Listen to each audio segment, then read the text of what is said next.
राजस्थान के सभी विद्यार्थियों का साहित्य क्लासेस चैनल में हार्दिक स्वागत, हार्दिक अभिनंदन।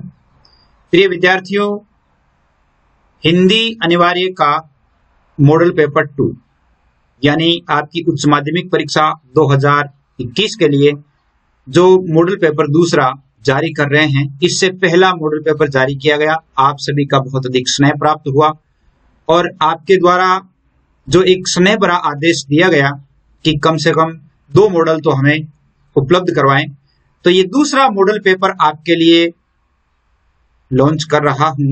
उम्मीद करता हूं कि ये दोनों मॉडल पेपर आपके लिए, आपकी सफलता के लिए यूं कह सकते हैं कि मील का पत्थर साबित हो और आपके लिए बहुत अधिक सहायक सिद्ध हो। ऐसी उम्मीद के साथ मैं आज ये दूसरा मॉडल पेपर जारी कर रहा हूं।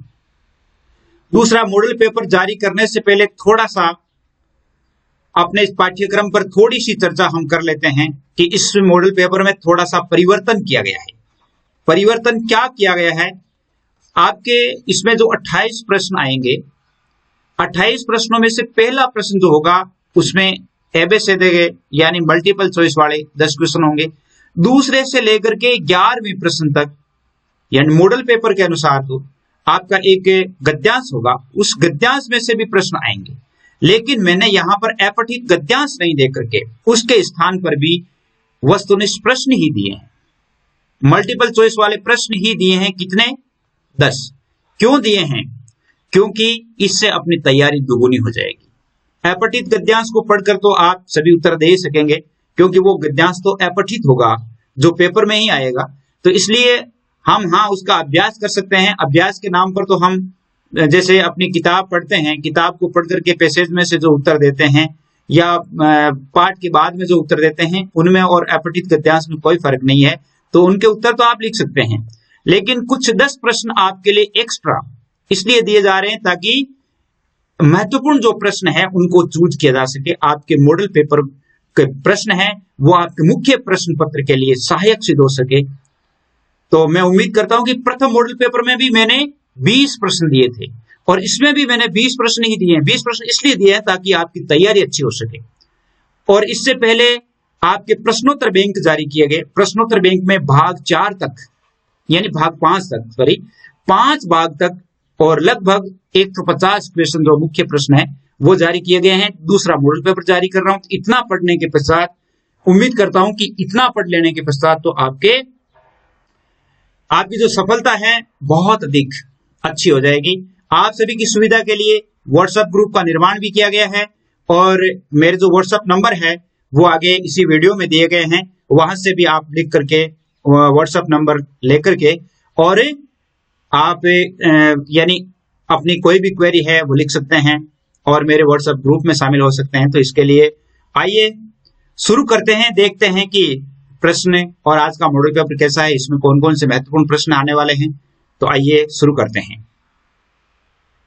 देखिए, आपके मॉडल पेपर का पहला वैसे आपके इसी प्रकार का आएगा, केवल यहाँ मॉडल पेपर लिखा हुआ नहीं होगा। बाकी ये 3 घंटे 15 मिनट 80 पूर्णांक हिंदी अनिवार्य कक्षा 12 उच्च माध्यमिक परीक्षा 2021 ये सब इसी प्रकार के मॉडल में आएगा, इसी प्रकार छपा हुआ होगा और लगभग 12th क्लास का कलर भी यही होता है।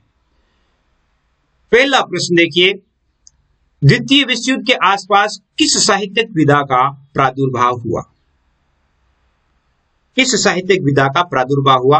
उपन्यास, नाटक, रिपोर्टाज, जीवनी। और वो हुआ था किसका? रिपोर्टाज का। किसका हुआ था?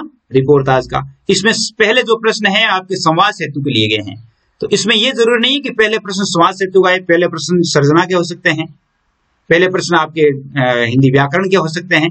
तो मैंने इसमें संवाद सेतु के लिए तो पहला प्रश्न यानी रिपोर्टाज है वो द्वितीय विश्व युद्ध के आसपास जो है 1936 में इसका रिपोर्टाज विधा का प्रादुर्भाव माना जाता है, उद्भव माना जाता है। आगे के प्रश्न देखिए, वेबसाइट पर विशुद्ध पत्रिका की शुरुआत का श्रेय किसको जाता है? वेबसाइट पर विशुद्ध पत्रिका की जैसे rediff.com, तहलका.com और google.com उपयुक्त तीनों इनमें से कौन है? और वो आपके है तहलका.com। वैसे इस पर भी पत्रिका शुरू की गई, लेकिन विशुद्ध हिंदी की जो पत्रिका है वो आपके tehelka.com से शुरू हुई 2003, यानी tehelka.com से। तो इसका उत्तर हो जाएगा 2। लघु साक्षात्कार कहलाती है, लघु साक्षात्कार को क्या कहते हैं? Hard news, soft news, byte, interview, क्या कहते हैं? और उसे कहते हैं बाइट। क्या कहते हैं? बाइट। उल्टा पिरामिड शैली की विशेषता नहीं, बहुत ही महत्वपूर्ण सवाल है और आपके लिए बड़े प्रश्नों को भी कवर कर रहा है। बड़े प्रश्न जो है, जो जिनको 2-2 अंकों के प्रश्न कह सकते हैं, जिनको 4 अंकों के प्रश्न कहते हैं, उसमें प्रश्न आ सकता है कि उल्टा पिरामिड शैली क्या है, इसकी विशेषताएं क्या है। तो उल्टा पिरामिड शैली के लिए देखिए, पहली बात तो इसकी कौन सी विशेषता नहीं वो हमें छांटनी है। यह है सबसे लोकप्रिय शैली है। इस शैली का विकास अमेरिकन गृह युद्ध के दौरान हुआ। इस शैली में महत्वपूर्ण घटना का वर्णन पहले होता है। समाचार में बॉडी, इंट्रो, समापन के क्रम में घटनाएं प्रस्तुत की जाती है। अब इनमें से कौन सी इनकी विशेषता नहीं है? देखिए, ये भी है, ये भी है और ये भी है, लेकिन ये नहीं है। कैसे नहीं है? इसका क्रम अलग दिया हुआ है। सबसे पहले इंट्रो होता है, 1 नंबर पे इंट्रो होता है, 2 नंबर पे बॉडी और 3 नंबर पे समापन।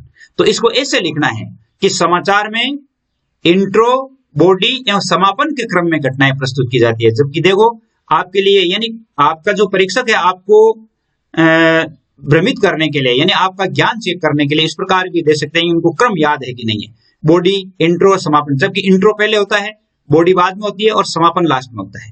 तो इसका उत्तर क्या हो जाएगा? 4। तो ये विशेषता इसकी नहीं है। महाकवि भूषण का मूल नाम था शिवराज भूषण, घनश्याम भूषण, महेश, राधेश्याम। इनका मूल नाम था घनश्याम। क्या नाम था? घनश्याम। अगला प्रश्न देखिए, दुख या आपत्ति का पूर्ण निश्चय होने पर कौन सा मनोभाव उत्पन्न होता है? क्रोध, भय, आशंका, भय और आवेग। कौन सा भाव पैदा होता है? दुख या आपत्ति का पूर्ण निश्चय हो जाता है। ये निश्चय हो जाता है कि अब दुख होने वाला है या मेरे ऊपर कोई आपत्ति होने वाली, तो कौन सा भाव जागृत होता है? भय। एक प्रश्न इससे पहले आया था आपके कि आपको पहले से ये किसी ने कहा कि अमुक व्यक्ति कल तुम्हारे ऊपर आक्रमण करेगा या अमुक व्यक्ति तुम्हारे हाथ पैर तोड़ेगा, तो आपके मन में कौन सा भाव जागृत होता है? क्रोध। जैनेन्द्र कुमार को भारत का गौरकी किसने कहा? किसने कहा? मुंशी प्रेमचंद ने। किसने कहा था? मुंशी प्रेमचंद ने। जैनेन्द्र ने बाजार की असली कर्तारता बताई है अभाव जागृत करने में, आवश्यकता के समय काम आने में, अधिकाधिक धन कमाने में, अनाप समान सामान खरीदने में। असली कर्तारता मतलब बाजार का असली उपयोग क्या है? असली उपयोग है आवश्यकता के समय काम आना। क्या है? आवश्यकता के समय काम आना। कौसानी ग्राम स्थित है। कहां स्थित है? रामेश्वर घाटी में, सोमेश्वर घाटी में, कश्मीर की घाटी में, कौसानी की घाटी में। कहां स्थित है? सोमेश्वर की घाटी में। कहां स्थित है? सोमेश्वर की घाटी में। उत्तर है 2। मधु अपने बचपन के वातावरण एवं संस्कार के बारे में किसे बताती है? सूरो और चिंती को बताती है, मधु को बताती है, नौकरानी मंगला को बताती है या निम्मो को बताती है? सूरो और चिंती उनकी सहेलियां हैं। मधु यानी यहां पर मधु नहीं होकर के बसंत है, सॉरी, यहां पर क्या है? बसंत है। बसंत को बताती है, नौकरानी मंगला को बताती है या निम्मो को बताती है? वो वातावरण के बारे में, संस्कार के बारे में बताती है किसको? नौकरानी मंगला को। उत्तर 3 हो गया इसका। अगला प्रश्न देखिए, कन्नौज के युद्ध में पराजित हुआ। कौन पराजित हुआ? बाबर, हुमायूं, शेरशाह, अकबर। कौन पराजित हुआ? कन्नौज के युद्ध में हुमायूं पराजित हुआ। उत्तर क्या हो जाएगा? 2। निम्नलिखित अंग्रेजी शब्दों का हिंदी रूपांतर बताइए। इनवॉइस का हिंदी अर्थ क्या होगा? प्रस्तावना, बीजक, निरीक्षण, ज्ञान। क्या होगा? और इसका उत्तर होगा 2, बीजक। क्या अर्थ होगा? बीजक। ये जो हिंदी रूपांतर से संबंधित है, आपके 2 अंकों के प्रश्न आएंगे, 2 प्रश्न अवश्य आएंगे, तो ध्यान रखना है। कोरिजेंडम शब्द का हिंदी रूपांतर क्या है? परिषद, शुद्धिपत्र, संयोजन, प्रस्थान। क्या है? कोरिजेंडम का है आपके शुद्धिपत्र। कोरिजेंडम का अर्थ क्या होता है? शुद्धिपत्र। उत्तर हो गया 2। हिंदी को राजभाषा कब स्वीकार किया गया? हिंदी को राजभाषा कब स्वीकार किया गया? ऑप्शन है आपके 26 जनवरी 1950, 14 सितंबर 1950, 14 सितंबर 1949, 26 नवंबर 1949। कब किया गया? और वो किया गया था 14 सितंबर 1949 को। इसका उत्तर हो जाएगा 3 नंबर या 6। निम्न में से भाषा विकास का सही क्रम क्या है? हिंदी भाषा जो अस्तित्व में आई उसके लिए सबसे पहले कौन सी भाषा थी, उसके बाद में कौन सी आई, यानी इनका विकास क्रम क्या है? अपभ्रंश, पाली, संस्कृत, प्राकृत। यहां पर प्राकृत है, संस्कृत, पाली, प्राकृत, अपभ्रंश, संस्कृत, प्राकृत, पाली, अपभ्रंश, संस्कृत, अपभ्रंश, पाली, प्राकृत। इनमें से कौन सा है? इनमें से आपके कौन सी है? संस्कृत, पाली, प्राकृत, अपभ्रंश। तो इसमें क्या हो जाएगा? 2 नंबर हो जाएगा। यानी संस्कृत, संस्कृत से पाली, पाली से प्राकृत भाषा, प्राकृत से अपभ्रंश, अपभ्रंश के बाद अवहट, अवहट के बाद में अपनी हिंदी। यानी अलग अलग जो जिसे हमने हिंदी भाषा के विकास को अपने पहले भी पढ़ा था कि हिंदी की जो भाषा है इसे 5 वर्गों में बांटा गया है। कौन कौन सी में? पूर्वी हिंदी, पश्चिमी हिंदी, राजस्थानी, बिहारी और पहाड़ी। ये 5 भाग है। 5 भागों में अलग अलग है। जैसे मान लो पूर्वी हिंदी की अलग है, पूर्वी हिंदी में जैसे अवधी, बघेली, छत्तीसगढ़ी है। इसी प्रकार 500 भागों को और 18 बोलियों से मिलकर के अपनी हिंदी बनती है। अगला प्रश्न देखिए, निम्नलिखित में से बोली की विशेषता नहीं है। बहुत इंपॉर्टेंट प्रश्न है। बोली की विशेषता कौन सी नहीं है? बोली का सीमित क्षेत्र में उपयोग होता है, 1 नंबर। बोली अविकसित एवं आम बोलचाल का रूप होता है। बोली का अपना साहित्य एवं व्याकरण होता है। बोली का कोई शब्दकोश नहीं होता है। इनमें से कौन सी विशेषता है जो बोली की नहीं है? बोली की विशेषता है कौन सी नहीं, यह देखना है। तो देखिए, इनमें से बोली का सीमित क्षेत्र में उपयोग होता है, बिल्कुल सही है। बोली अविकसित होती है, आम बोलचाल का रूप होता है, सही है। बोली का अपना साहित्य और व्याकरण नहीं होता है। क्या होता है? नहीं होता है। जबकि इसमें क्या लिखा हुआ है? होता है। तो इसका उत्तर हो जाएगा 3 नंबर। बोली का कोई शब्दकोश भी नहीं होता। तो अब आप अगर मान लो बोली की विशेषताएं लिखनी हो आपको, तो आप अच्छा आसानी से याद हो सकता है कि बोली सीमित क्षेत्र में बोली जाती है, अविकसित और आम जो बोलचाल का रूप होता है, इसका कोई व्याकरण और साहित्य नहीं होता है, इसका कोई शब्दकोश नहीं होता है। तो चारों बोली की विशेषताएं हो गई। निम्नलिखित में से पूर्वी हिंदी की बोली नहीं है। पूर्वी हिंदी की बघेली, ब्रज, मंडियाली, मैथिली। इसमें आपके प्रश्न क्या है? पूर्वी, निम्नलिखित में से पूर्वी हिंदी की बोली है। इनमें से कौन सी है जो पूर्वी हिंदी की बोली है, वो देखनी है। बघेली, ब्रज, मंडियाली और मैथिली। अब देखिए, पूर्वी हिंदी में क्या कौन कौन सी आती है? अवधी आती है, बघेली आती है और छत्तीसगढ़ी आती है, जिसको हम पूर्वी हिंदी के बराबर अबच कहते हैं। यानी अवधी, बघेली, छत्तीसगढ़ी। तो इसका मतलब है कि बघेली भाषा है वो पूर्वी हिंदी की है। तो प्रश्न है कि निम्नलिखित में से पूर्वी हिंदी की बोली है, तो कौन सी हो गई? बघेली। इसमें 1 नंबर हो गया। अब ब्रिज है, ये कौन सी है? पश्चिमी हिंदी की है। मंडियाली अलग है, मैथिली भी अलग है, यानी ये बिहारी भाषा की है। अगला प्रश्न देखिए, चौहान राजा द्वारा बगड़ावतों को प्रदत्त गोठा की जागीर वर्तमान में किस जिले में स्थित है? वर्तमान में कौन सा जिला है? जैसे अजमेर में, भीलवाड़ा में, नागौर में, डूंगरपुर में, कहाँ स्थित है? और वो है आपके भीलवाड़ा के आसीन में। कहाँ स्थित है? भीलवाड़ा के आसीन में। लोक देवता जिन्होंने सिकंदर लोदी को भी गोहत्या न करने के लिए राजी कर लिया था। प्रश्न क्या है? लोक देवता जिन्होंने सिकंदर लोदी को भी गोहत्या न करने के लिए राजी कर लिया था। रामदेव जी, गोगा जी, जंबेश्वर जी, वीर तेजा जी। कौन थे? कौन थे जिन्होंने गोहत्या नहीं करने के लिए राजी कर लिया था? और वो थे जंबेश्वर जी। कौन थे? जंबेश्वर जी। अगला प्रश्न देखिए, भारतवर्ष में यवनों की सत्ता को समाप्त करने में महत्वपूर्ण भूमिका निभाने वाले प्रतापी शासक थे। राजा बदन सिंह, महाराजा सूरजमल, मीर बख्शी, सवाई जय सिंह। इनमें से कौन सा था? और वो थे महाराजा सूरजमल, जो कि भरतपुर के राजा थे। तो उत्तर हो जाएंगे 2 नंबर। महाराजा सूरजमल विधिवत रूप से भरतपुर राज्य के राजा कब बने? विधिवत रूप से भरतपुर राज्य के राजा कब बने? बहुत ही इंपॉर्टेंट प्रश्न है, वेरी इंपॉर्टेंट प्रश्न है। 9 जून 1756, 9 जून 1856, 9 जून 1656, 20 जून 1756, इनमें से कौन सा है? और वो है 9 जून 1856। 9 जून 1856, तो इसका उत्तर क्या हो जाएगा? बे, या यूं कह सकते हैं 2 नंबर, बे उत्तर हो गया। अगला प्रश्न देखिए, स्वयं को जिला शिक्षा अधिकारी मानते हुए निःशुल्क पाठ्य पुस्तक मांग पत्र 2021-22 निर्धारित प्रपत्र में या निर्धारित तिथि तक प्राप्त नहीं होने पर संबंधित नोडल प्रधानाचार्य को स्मरण पत्र लिखिए। स्मरण पत्र लिखना है तो स्मरण पत्र में थोड़ा सा आपको हिंट दे देता हूं कि कोई भी पत्र लिखते हैं ऊपर कार्यालय का नाम आता ही है, उसके बाद इधर क्रमांक आता है, इधर दिनांक आती है।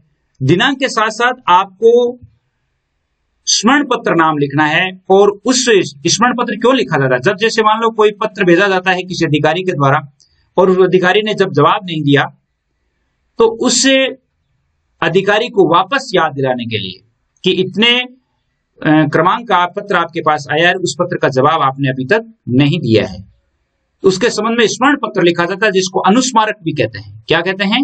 अनुस्मारक भी कहते हैं। इस पर अपना वीडियो भी बनाया हुआ है, वहां से आप अच्छी तरह से इसको समझ सकते हैं और इनका मॉडल भी उसमें दिया गया है कि इस प्रकार आपको इस प्रारूप में आपको लिखना है, तो वहां से आप देख सकते हैं।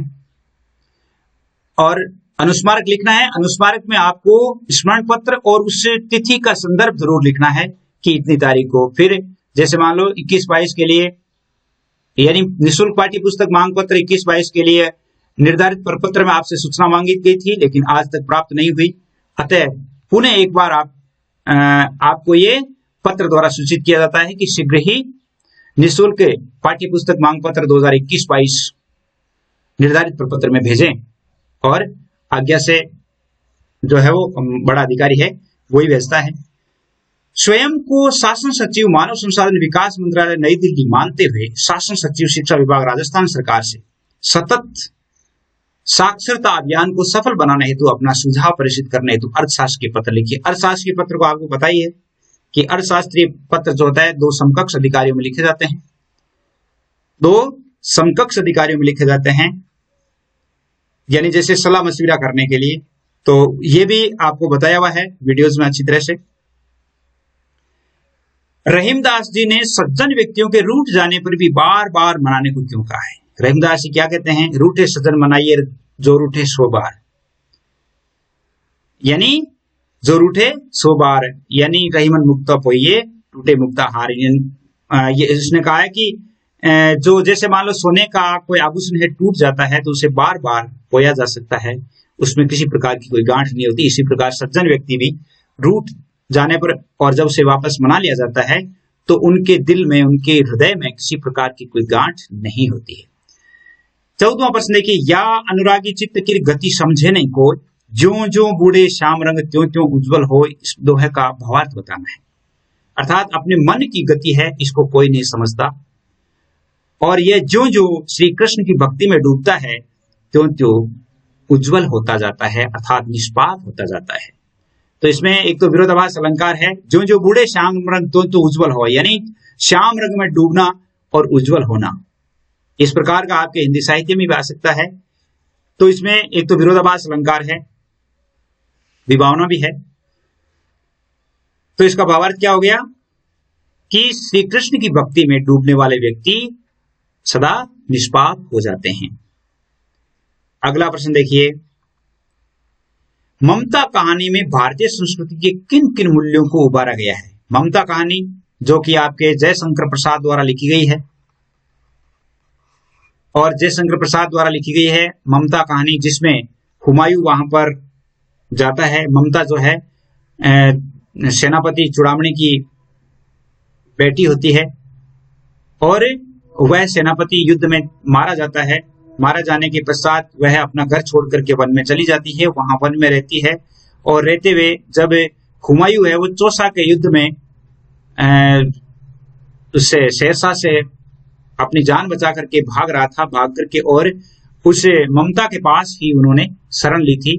और वहां शरण लेकर के एक रात्रि बिताने के पश्चात उन्होंने क्या किया था कि वहां अपने सैनिकों को यह आदेश दिया था कि यहाँ एक इस गुड़िया का घर बनाया जाना चाहिए, क्योंकि यहाँ पर सातों देशों के नरेश हुमायूं है, उन्होंने एक दिन विश्राम किया था, लेकिन वो ऑर्डर की पालना नहीं हुई। बाद में अकबर है, जब उनका इतिहास खंगालता है तो इतिहास में ये बात लिखी हुई आती है।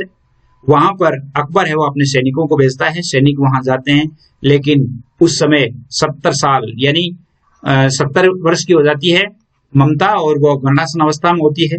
तो उन्होंने कहा कि यहाँ पर मैंने कुछ सैनिकों को देखा था और एक राजा को मैंने ये कहते हुए जरूर सुना था, लेकिन उसके पश्चात किसी ने कोई सुध नहीं ली। और उसके बारे में कौन कौन से मूल्यों को उभारा गया है तो वो अपने को देखना है। एक तो आदर्श भारतीय नारी है, आदर्श नारी है, त्याग है, भक्ति है ना, और भी जैसे राष्ट्रीयता की भावना है, ये सारी विशेषताएं उनकी लिखनी है।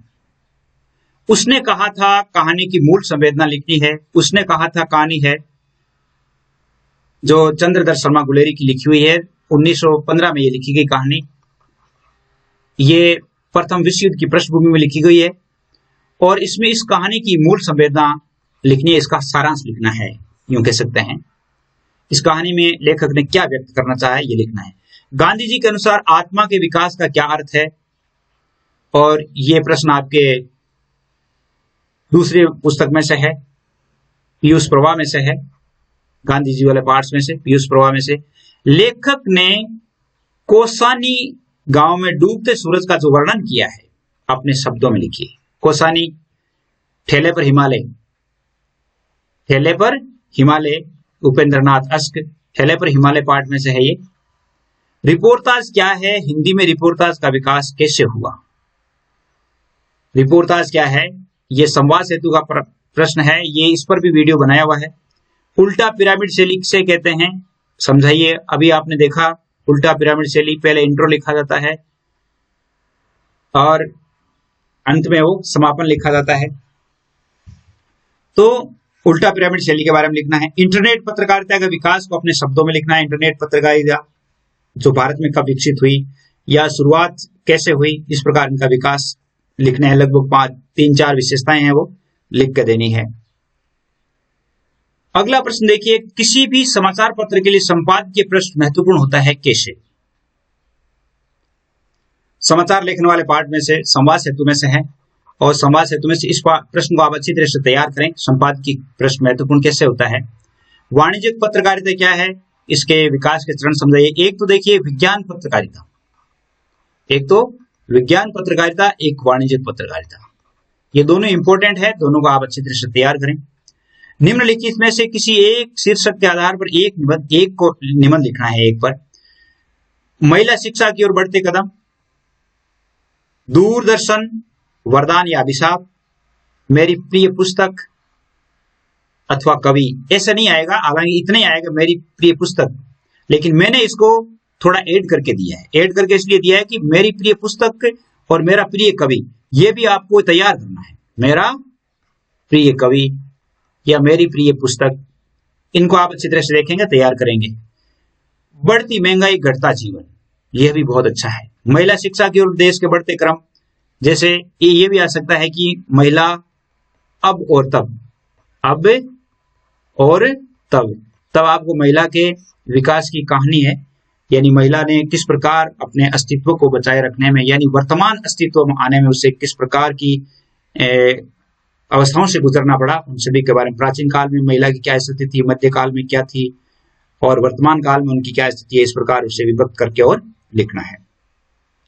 बिहारी अथवा जैनेन्द्र कुमार का व्यक्तित्व कृतित्व का परिचय दीजिए। व्यक्तित्व या कृतित्व के आधार पर उनका परिचय देना है। बिहारी का या जैनेन्द्र कुमार का, दोनों में जैनेन्द्र कुमार लेखक के रूप में और बिहारी है वो कवि के रूप में, इनमें इनका याद करना है। अगला प्रश्न देखिए, निम्नलिखित पद्यांशों में से किसी एक की सत्संग व्याख्या करनी है। निर्गुण कौन देश को वासी, मधुकर हंसी समझाए सोहदे बूझती साचन हासी, को है जनक जनकी जननी को कहियत कौन नारी को दासी, कैसो वर्ण भेष है कैसो कही रस में अभिलाषी, पावे गो पुण्य कियो आपनो जोर करे गो गांसी, सुनत मौन वे रयो ठग्यो सो सूर सदै मतिनासी। यानी निर्गुण का खंडन और सगुण का मंडन करते हुए तुलसीदास क्या कहते हैं, ये सूरदास क्या कहते हैं कि आपका जो निर्गुण है वो कहाँ है, कहाँ के वासी हैं। हे मधु यानी हे उद्धव, हमें समझा कर कह दीजिए, हम आपसे सच में पूछ रही हैं, हम आपसे कोई हंसी नहीं कर रही हैं। आप बताइए, आपने जिस निर्गुण की बात कही उस निर्गुण के पिता कौन है, उनकी माँ कौन है, उनकी पत्नी कौन है और उनकी दासी कौन है, वो किस प्रकार के वर्ण के हैं, कैसा वस्त्र धारण करते हैं, कैसा वेश है उनका, और कौन से रस के अभिलाषी अर्थात कौन से रस के इच्छुक हैं। हे उद्धव, यदि आप हमारे साथ यदि हमें सच्चाई नहीं बताएंगे तो आपको अपने किए का फल भुगतना होगा। सुनत मौन वे रयो ठग्योसो, अर्थात गोपियों की इस श्री कृष्ण के प्रति अनन्य भक्ति को देख करके सूरदास है वो ठगा सा रह गया। सूर सबे मतिनासी, अर्थात सारी बुद्धि का नाश हो गया। वो सोचती है कि इन गोपियों की तो बुद्धि ही खराब हो गई है और वे ठगा सा रह गया। यानी इसमें आप विशेष भी लिखेंगे कि इसमें गोपियों की अनन्य भक्ति का वर्णन किया गया है। सूरदास ने गोपियों के माध्यम से सगुण का मंडन और निर्गुण का खंडन किया है। ब्रिज भाषा का प्रयोग हुआ है, गैपद शैली में है। अगला देखिए, प्रात नभ था बहुत नीला शंख जैसे, भोर का नभ राख से लीपा हुआ चौका अभी गीला पड़ा है। बहुत काली शील जरा से लाल केसर से कि जैसे धुल गई हो। उषा कविता में से है और इसके कवि हैं आपके शमशेर बहादुर सिंह। कौन है? शमशेर बहादुर सिंह। इस कविता को अच्छी तरह से आप याद करें, अच्छी तरह से इनको तैयार करें। इनकी व्याख्याएं, इससे संबंधित भी वीडियो आपको बताया हुआ है, वीडियो दिया हुआ है, तो आप वहीं से भी देख सकते हैं। अगला प्रश्न देखिए, आपके 25वां प्रश्न आएगा गद्यांश, और निम्नलिखित गद्यांशों में से आपको एक शब्द व्याख्या करनी। जैसे आपको आ गया, एक ही प्रकार की भीरुता ऐसी दिखाई पड़ती है जिसकी प्रशंसा होती है, वह है धर्म भीरुता। और ये पाठ कौन सा है? भय वाले में से है। किसका लिखा हुआ है?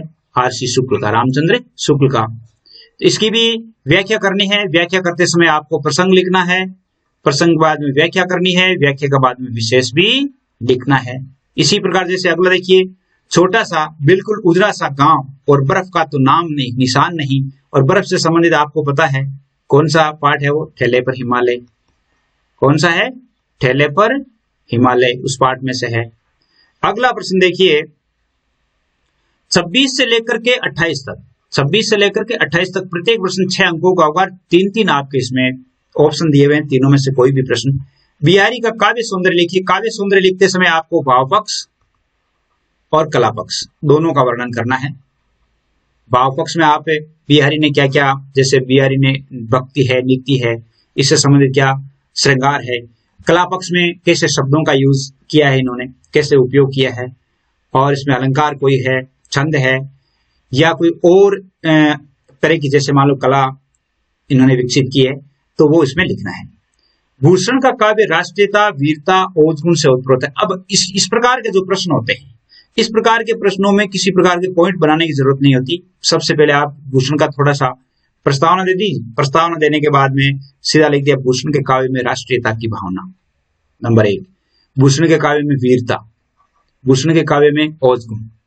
बस ओजगुण से संबंधित दो जैसे किसी दोहे की दो लाइन लिख दी तो भी आपके वो ओजगुण से संबंधित, क्योंकि इनके पूरे काव्य में ओजगुण है, वीरता के हैं, राष्ट्रीयता की भावना है। शमशेर बहादुर सिंह की उषा कविता में वर्णित प्रकृति सौंदर्य को अपने वर्णन शब्दों में लिखना है। प्रकृति का किस प्रकार सौंदर्य का वर्णन किया है?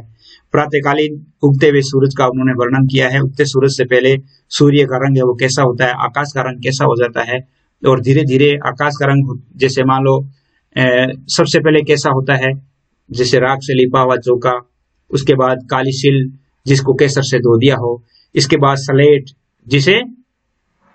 जिस पर खड़िया चौक, लाल खड़िया चौक मल दी हो। धीरे धीरे जब सूर्य ऊपर आता है तो इससे उषा का जादू टूटने लगता है, अर्थात उस आकाश में जो लालिमा है वो समाप्त हो जाती है, बिखर जाती है। भय क्या है, भय कितने रूप में होते हैं, उदाहरण देकर समझाने हैं। भय क्या है, भय की परिभाषा लिखनी है। ममता कहानी में भारतीय नारी के त्याग एवं आदर्शों का सुंदर चित्रण किया गया है, समझाइए। ममता कहानी में भारतीय नारी की त्याग और आदर्श, उनके बारे में लिखना है। बाजार दर्शन निबंध में लेखक ने बाजार का सही उपयोग करने के लिए किन किन बातों का ध्यान रखने के लिए सुझाव दिया है। बाजार दर्शन अर्थात बाजार जाते समय या बाजार जब हम जा रहे हैं तो उस समय हमें कौन कौन सी बातों का ध्यान रखना है वो लिखना है। अगला प्रश्न और अंतिम प्रश्न, मानगढ़ का विशाल पहाड़ किस दिव्य बलिदान का साक्षी है, विस्तार से वर्णन कीजिए। इसमें एक प्रश्न ये भी पूछा जा सकता है कि किस हत्याकांड को जलियांवाला बाग हत्याकांड से भी भीषण और नरसंहार बताया गया है, और वो मानगढ़ हत्याकांड है जिसमें 1500 वनवासी है वो शहीद हो जाते हैं। मेवाड़ भीलकोर अर्थात अंग्रेजों की उस सेना ने उन पर गोलीबारी कर दी जाती है। वो अपनी एक शांति सभा चल रही थी, उस शांति सभा में जैसे गोविंद गुरु है वहां के वनवासियों को अपने जैसे आधुनिक और इससे भारत के बारे में और अपनी जो कुरीतियां हैं उन कुरीतियों को छोड़ने के बारे में बता रहे थे, तभी वहां पर गोलीबारी हो जाती है। उसके बारे में ये जो अंतिम पार्ट है आपका उसमें से पढ़ना है। लोक कल्याण के उद्देश्य से लोक देवता रामदेव जी के योगदान का वर्णन कीजिए। रामदेव जी ने कौन कौन से लोक कल्याण कार्य किए उनके बारे में लिखना है। गाय करुणा की कविता है, उक्त कथन के आधार पर गोरा रेखा चित्र की मूल संवेदना लिखनी है।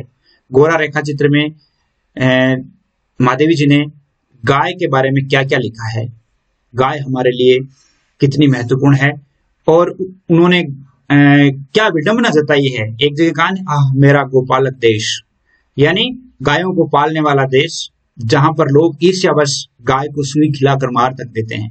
तो ये सब महादेवी जी ने व्यक्त करना चाहा है। तो मैं उम्मीद करता हूं कि आपके लिए बहुत ही अच्छा होगा। आप इन प्रश्नों को अपनी कॉपी में लिख लें, लिख करके और उनके उत्तर लिख लें। कम से कम ये जो 2 मॉडल पेपर जारी किए, 2 मॉडल पेपर को डेली आप कम से कम एक आध पार्ट तो अवश्य हमेशा पढ़ें। हमेशा पढ़ोगे तो शायद आपके ये कॉपी तैयार हो जाएगी। इससे संबंधित जो 5 वीडियो पहले जारी किए गए हैं जो मुख्य प्रश्नोत्तर के हैं, तो आप उन्हें भी तैयार करें। आपके लिए जो 9610208295 पर व्हाट्सएप ग्रुप का निर्माण भी किया गया है, यहाँ पर भी आप अपने ग्रुप में ऐड हो सकते हैं। आज बस इतना ही। जय हिंद, जय भारत।